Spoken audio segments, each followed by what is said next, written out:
ಬಹುಸಾಮಾನ್ಯವಾಗಿ ಎಲ್ಲಾ ಶಾಲೆಗಳಲ್ಲಿ ಎಲ್ಲಾ ಶಿಕ್ಷಕರು ಮಾಡುವಂತಹ ಒಂದೇ ಒಂದು ತಪ್ಪು ಅಂದ್ರೆ ಇದನ್ನ ತಪ್ಪು ಅಂತ ಗೊತ್ತಿಲ್ಲದೇನೆ 100% ಎಲ್ಲಾ ಶಿಕ್ಷಕರು ಎಲ್ಲಾ ಶಾಲೆಗಳಲ್ಲಿ ಅಕ್ರಾಸ್ ದ ಗ್ಲೋಬ್ ಅಂತ ಹೇಳ್ಬೋದು, ಅಕ್ರಾಸ್ ದ ವರ್ಲ್ಡ್ ಅಂತ ಹೇಳ್ಬೋದು, ಇದನ್ನ ಮಾಡ್ತಾ ಇರ್ತಾರೆ.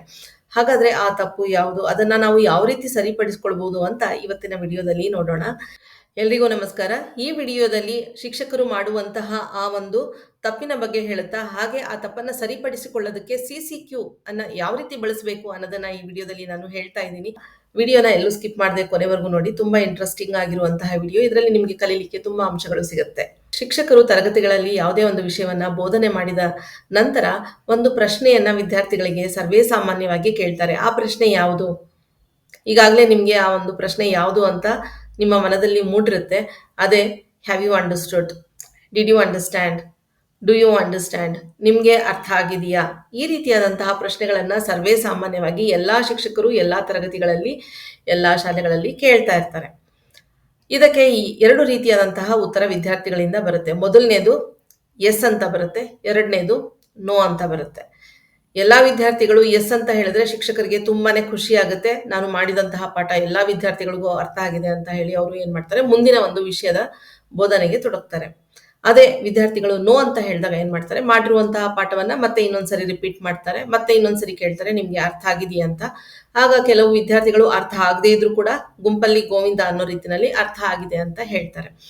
ಇದನ್ನೇ ನಂಬಿಕೊಂಡು ಶಿಕ್ಷಕರು ಎಲ್ಲರಿಗೂ ಅರ್ಥ ಆಗಿದೆ ಅಂತ ಸಮಾಧಾನ ಪಟ್ಕೊಳ್ತಾರೆ. ಆದ್ರೆ ಇದರ ನಂತರ ಏನಾಗುತ್ತೆ, ಇದರ ಪರಿಣಾಮ ಏನಾಗುತ್ತೆ? ಈ ಒಂದು ವಿಷಯಕ್ಕೆ ಸಂಬಂಧಪಟ್ಟಂತೆ ನೆಕ್ಸ್ಟ್ ಶಿಕ್ಷಕರು ಯಾವುದಾದ್ರು ಒಂದು ಟೆಸ್ಟ್ ಅನ್ನ ಕಂಡಕ್ಟ್ ಮಾಡಿದಾಗ ಅಲ್ಲಿ ವಿದ್ಯಾರ್ಥಿಗಳು ಈ ಒಂದು ವಿಷಯಕ್ಕೆ ಸಂಬಂಧಪಟ್ಟಂತಹ ಪ್ರಶ್ನೆಗಳಿಗೆ ಸರಿಯಾದ ಉತ್ತರಗಳನ್ನ ಬರ್ದಿರೋದಿಲ್ಲ. ಆಗ ಶಿಕ್ಷಕರಲ್ಲಿ ಒಂದು ಪ್ರಶ್ನೆ ಮೂಡುತ್ತೆ. ನಾನು ತರಗತಿಯಲ್ಲಿ ವಿದ್ಯಾರ್ಥಿಗಳಿಗೆ ಈ ಒಂದು ವಿಷಯವನ್ನ ಪಾಠ ಮಾಡಿದಾಗ ಅರ್ಥ ಆಗಿದೆಯಾ ಅಂತ ಕೇಳಿದೆ, ಎಲ್ಲರೂ ಅರ್ಥ ಆಗಿದೆ ಅಂತ ಹೇಳಿದ್ರು. ನಾನು ಇನ್ನೊಮ್ಮೆ ಕೂಡ ಎಕ್ಸ್ಪ್ಲೇನ್ ಮಾಡಿದೆ, ಆದ್ರೂ ಯಾಕೆ ವಿದ್ಯಾರ್ಥಿಗಳು ಈ ಒಂದು ವಿಷಯವನ್ನ ಸರಿಯಾಗಿ ಓದ್ಕೊಂಡಿಲ್ಲ, ಯಾಕೆ ಈ ವಿಷಯದ ಬಗ್ಗೆ ಕೊಟ್ಟಿರುವಂತಹ ಪ್ರಶ್ನೆಗಳಿಗೆ ಸರಿಯಾಗಿ ಉತ್ತರ ಬರದಿಲ್ಲ ಅನ್ನೋಂಥದ್ದು. ಹಾಗಾದ್ರೆ ಯಾಕೆ ಈ ರೀತಿ ಆಗುತ್ತೆ ತಿಳ್ಕೊಳ್ಳೋಣ. ನೋಡಿ, ನಾವು ಶಿಕ್ಷಕರು ಹ್ಯಾವ್ ಯು ಅಂಡರ್ಸ್ಟುಡ್, ನಿಮ್ಗೆ ಅರ್ಥ ಆಗಿದೆಯಾ ಅಂತ ಪ್ರಶ್ನೆಯನ್ನ ಕೇಳಿದಾಗ ನಾವು ಏನು ಉದ್ದೇಶ ಇಟ್ಕೊಂಡು ಈ ಪ್ರಶ್ನೆಯನ್ನ ಕೇಳ್ತೀವಿ? ವಿದ್ಯಾರ್ಥಿಗಳಿಗೆ ಅರ್ಥ ಆಗಿದೆಯಾ ಇಲ್ವಾ ಅಂತ ನಾವು ತಿಳಿದುಕೋಬೇಕು, ಹಾಗಾಗಿ ಪ್ರಶ್ನೆಯನ್ನ ಕೇಳ್ತೀವಿ. ಆದರೆ ಶಿಕ್ಷಕರಾದ ನಾವು ವಿದ್ಯಾರ್ಥಿಗಳು ಯಾವ ಮಟ್ಟದಲ್ಲಿ ಅರ್ಥ ಮಾಡ್ಕೊಂಡಿದ್ದಾರೆ, ವಿಷಯದ ಯಾವ ಯಾವ ಅಂಶಗಳನ್ನ ಯಾವ ಒಂದು ಲೆವೆಲಲ್ಲಿ ಅರ್ಥ ಮಾಡ್ಕೊಂಡಿದ್ದಾರೆ ಅನ್ನೋದನ್ನ ನಾವೇನಾದ್ರೂ ಚೆಕ್ ಮಾಡ್ತೀವಾ? ಇಲ್ಲ. ವಿದ್ಯಾರ್ಥಿಗಳು ಯಾವ ಮಟ್ಟದಲ್ಲಿ ವಿಷಯವನ್ನ ಅರ್ಥ ಮಾಡ್ಕೊಂಡಿದ್ದಾರೆ ಅಂತ ನಾವು ಶಿಕ್ಷಕರಾದವರು ಚೆಕ್ ಮಾಡಬೇಕಾಗುತ್ತೆ. ಅವರು ನಾಲೆಡ್ಜ್ ಲೆವೆಲಲ್ಲಿ ಅರ್ಥ ಮಾಡ್ಕೊಂಡಿದ್ದಾರಾ, ಅಂಡರ್ಸ್ಟ್ಯಾಂಡಿಂಗ್ ಲೆವೆಲಲ್ಲಿ ಅರ್ಥ ಮಾಡ್ಕೊಂಡಿದ್ದಾರಾ, ಅಪ್ಲಿಕೇಶನ್ ಲೆವೆಲಲ್ಲಿ ಅರ್ಥ ಮಾಡ್ಕೊಂಡಿದ್ದಾರಾ, ಅನಾಲಿಸಿಸ್ ಲೆವೆಲಲ್ಲಿ ಅರ್ಥ ಮಾಡ್ಕೊಂಡಿದ್ದಾರಾ, ಕ್ರಿಯೇಟಿವಿಟಿ ಲೆವೆಲಲ್ಲಿ ಅರ್ಥ ಮಾಡ್ಕೊಂಡಿದ್ದಾರಾ, ಸ್ಕಿಲ್ ಲೆವೆಲಲ್ಲಿ ಅರ್ಥ ಮಾಡ್ಕೊಂಡಿದ್ದಾರಾ ಅನ್ನೋದನ್ನ ನಾವು ಶಿಕ್ಷಕರು ಪ್ರಶ್ನೆ ಮಾಡಬೇಕಾಗುತ್ತೆ. ನಾವು ಅದನ್ನ ಕಂಡುಕೊಳ್ಬೇಕಾಗುತ್ತೆ. ಇವಾಗ ನಾಲೆಡ್ಜ್ ಲೆವೆಲಲ್ಲಿ ಅರ್ಥ ಮಾಡ್ಕೊಂಡಿದ್ದಾರೆ ಅಂದ್ರೆ ಅರ್ಥ ಏನು?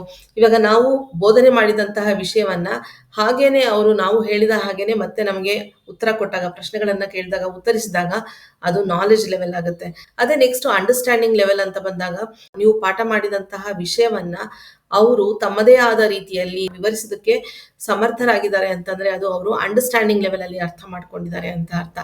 ಅದೇ ವಿಷಯವನ್ನ ಅವರು ತಮ್ಮ ನಿಜ ಜೀವನದ ಸನ್ನಿವೇಶಗಳಿಗೆ ಅದನ್ನ ಅನ್ವಯಿಸ್ಲಿಕ್ಕೆ ಅವ್ರಿಗೆ ಸಾಧ್ಯ ಆಗ್ತಾ ಇದೆ ಅಂತಂದ್ರೆ ಅಲ್ಲಿ ಅವ್ರಿಗೆ ಅಪ್ಲಿಕೇಶನ್ ಲೆವೆಲ್ ಅಲ್ಲಿ ಅರ್ಥ ಆಗಿದೆ ಅಂತ ಅರ್ಥ. ಹಾಗೇನೆ ಪ್ರತಿಯೊಂದು ವಿಷಯವನ್ನ ಚಿಕ್ಕ ಚಿಕ್ಕ ಭಾಗಗಳಾಗಿ ವಿಂಗಡಿಸಿ ಅದನ್ನ ಇನ್ಡೆಪ್ತ್ ಆಗಿ ಅರ್ಥ ಮಾಡ್ಕೊಂಡಿದ್ದಾರೆ ಅಂತ ಹೇಳಿದ್ರೆ ಅದನ್ನ ನಾವು ಅನಾಲಿಸಿಸ್ ಅಂತ ಹೇಳ್ತೀವಿ.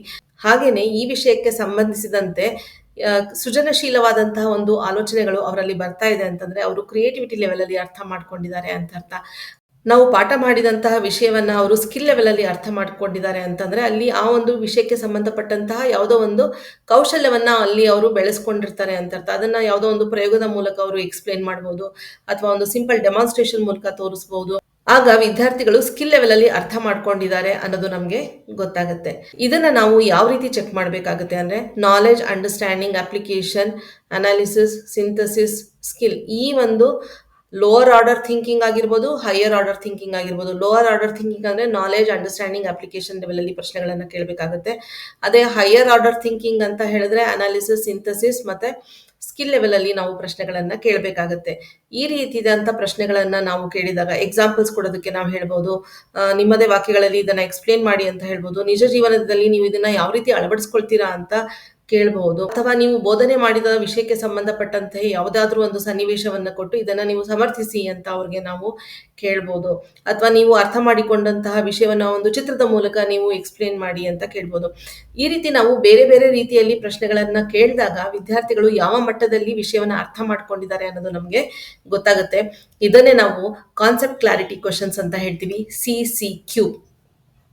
ಸೊ ಹಾಗಾಗಿ ಶಿಕ್ಷಕರೇ, ಇನ್ನು ಮುಂದೆ ನಾವು ಪಾಠ ಮಾಡಬೇಕಾದ್ರೆ have you understood, did you understand, do you understand, ನಿಮಗೆ ಅರ್ಥ ಆಗಿದೆಯಾ ಅಂತ ಕೇಳೋದನ್ನ ಬಿಟ್ಟು ಕಾನ್ಸೆಪ್ಟ್ ಕ್ಲಾರಿಟಿ ಕ್ವೆಷನ್ಸ್ ಅಂದ್ರೆ CCQ ಬೇಸ್ಡ್ ಕ್ವೆಷನ್ಸ್‌ನ ಕೇಳಿದಾಗ ವಿದ್ಯಾರ್ಥಿಗಳು ವಿಷಯವನ್ನ ಯಾವ ಮಟ್ಟದಲ್ಲಿ ಅರ್ಥ ಮಾಡ್ಕೊಂಡಿದ್ದಾರೆ ಅಂತ ನಮಗೆ ಗೊತ್ತಾಗುತ್ತೆ. ಇದರಿಂದ ನಮಗೂ ಕೂಡ ಕ್ಲಾರಿಟಿ ಸಿಗುತ್ತೆ. ಯಾವ ಯಾವ ಅಂಶಗಳು ಅವರು ಅರ್ಥ ಮಾಡ್ಕೊಂಡಿಲ್ಲ ಅನ್ನೋದು ಕೂಡ ಗೊತ್ತಾಗುತ್ತೆ. ಆಗ ಆ ಅಂಶಗಳನ್ನ ನಾವು ಮತ್ತೆ ಪ್ಲಾನ್ ಮಾಡಿಕೊಂಡು ಆ ವಿದ್ಯಾರ್ಥಿಗಳಿಗೆ ಬೋಧನೆ ಮಾಡಿದಾಗ ಅವ್ರಿಗೆ ನಾವು ಮಾಡಿದಂತಹ ಪಾಠ ಸಂಪೂರ್ಣವಾಗಿ ಅರ್ಥ ಆಗ್ಲಿಕ್ಕೆ ಸಾಧ್ಯ ಆಗುತ್ತೆ.